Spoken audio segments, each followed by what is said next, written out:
Hi everyone, Chris here to discuss my favorite film noir of all time, Double Indemnity from 1944, which many say was the first noir that inspired the start of crime and murder pictures.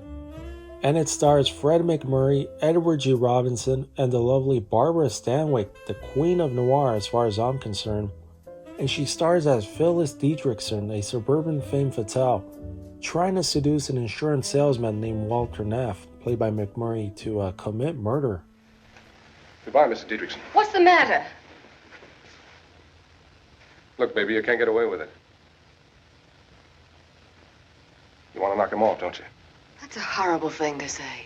What do you think I was, anyway? The guy that walks into a good-looking dame's front parlor and says, "Good afternoon, I sell accident insurance on husbands"?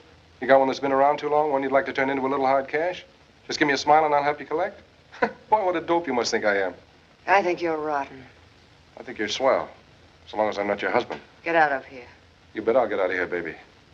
I'll get out of here, but quick. So Double Indemnity was directed by the great Billy Wilder, who also directed Sunset Boulevard and many other wonderful classics like Some Like It Hot, Sabrina, and The Apartment.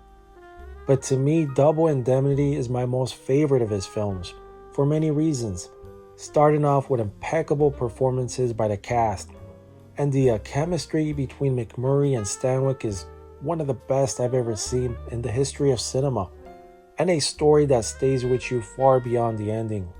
And it's interesting to note that Edward G. Robinson initially refused to be in this film, since he wasn't the main star of the picture, but then realized his part was too good to pass up.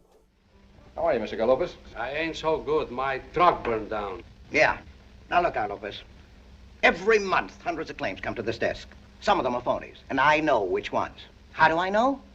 Because my little man tells me. What little man? The little man in here. Every time one of these phonies comes along, he ties knots in my stomach. I can't eat. Yours was one of them, Lopez. That's how I knew your claim was crooked.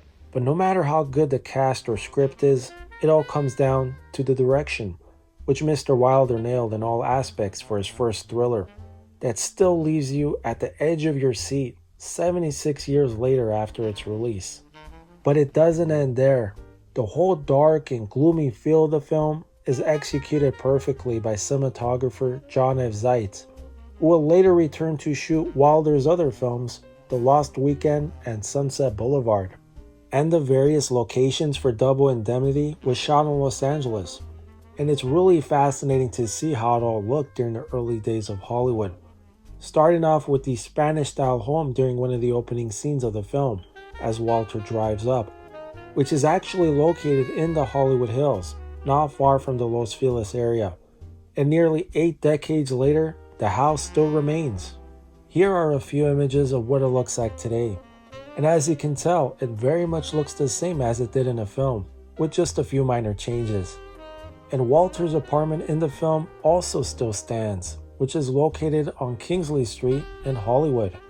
So regarding the presentation on Blu-ray, I have the limited edition set that Universal released back in 2014. And overall, the picture looks excellent with deep black glows and sharpness practically throughout the whole film. Although some minimal softness occurs, but it's understandable for a film of this age.